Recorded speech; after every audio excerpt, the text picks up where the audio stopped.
Би хүний төлөө ажиллана гэж төр тангараа өргөсөн хүн шүү. Амьдралд хүн бүхэн хайртай. Тайз дэлгэцийн уран бүтээл гэдэг бол тэр чигээрээ зөв байхыг уриалах, зөв байхыг санал болгох, дэмжих, баяр гойныг харуулж гэдэг юм уу те. Тэрүүгээр хүний одоо эмзэглэл мэдрэмжинд хүрч зөв үйлдэлийг л уриалдаг л та. Ер нь нийт бүх уран бүтээл авилгын бол хамгийн том хохирогч нар нь бол энгийн ард иргэд л үүдэг шүү дээ. Одоо дүрм ёсоор явж байгаа хүмүүс хамгийн их хохирно.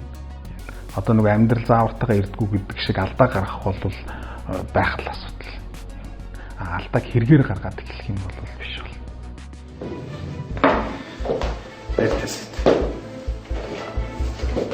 Тэр ерөөсөн хинч байсан бай хийж байгаа үйл, явуулж байгаа үйл ажиллагаач гэдэг юм уу, ажил алба, амьдрал ахуй, мэрэгжил ерөөсөө юу ч байсан юмдаа эзэн хүн болвол нэг буруу зөрүү гаргалгаа гаргах гэж хичээхгүй л байх л та. Тэгэхээр юмдаа эзэн байх хэрэгтэй те. Өөрийнхөө чадлаар, өөрийнхөө оюун санаа, эрдэм боловсрол мэдлэгээр ажиллаад явах бол амттай сайхан. Яг зүгээр ингээд тийм хүмүүстэй бас нэг босуудаа таарч л байсан л та. Ингээд ийм тэгж зохицуулаад, тийм ингэж зохицуулаад. Хэрвээ тэгнэ гэвэл би зохицуулж чадна, тэгж чадна, ингэж чадна. Заримдаа энэ хит юм бах, өөртөө бахархсан, эрдцэн ч явж байгаа шиг. Эцсийн дүндээ ингээд бодглохлоор энэ улсаараа ингээд мөлхөөл. Яа хөлд орохгүй юм. Яагаад гэвэл нэг дэмнэх юм байхгүй. Тэр дэмэн дээр нь очиод өөр одоо асуудал үүсчихэж байгаа. Тэ одоо энэ авилгын асуудал үүсчихэж байгаа ч гэдэг юм. Тэгээ ингээд залуучууд ирээдүйдээ итгэх итгэл нэг сулардаг. Ингээхээр дарамттай, тэгэхээр тиймтэй танилгүй бол явахгүй.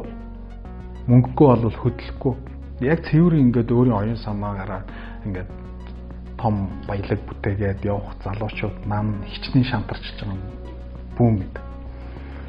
Тэгэхээр энэ улсаар нэг ингээд нэг авилгагүй цэвэр өөрсдийн мэдлэг боломжн дээр тулгуурлаад ингээд явдаг болвол ирэх бишүүдэд мөлхөд явахгүй л ахалт. Хөлд орсох таны одоо цаг хугацааг бид нараас илээлээ шүү дээ. Юу тарин тэр ургацаа хураана гэдэг үг өгдөг шүү те. Тэр бол айгүй төгс тайлбарлсан гэж боддог штэ. Үйл чинь юунаас эхэлж чинь тэрүүгээрэл дуусна. Тийм учраас одоо нэг зөв зэгцтэй байх нь уг нь зүгээр юм байна.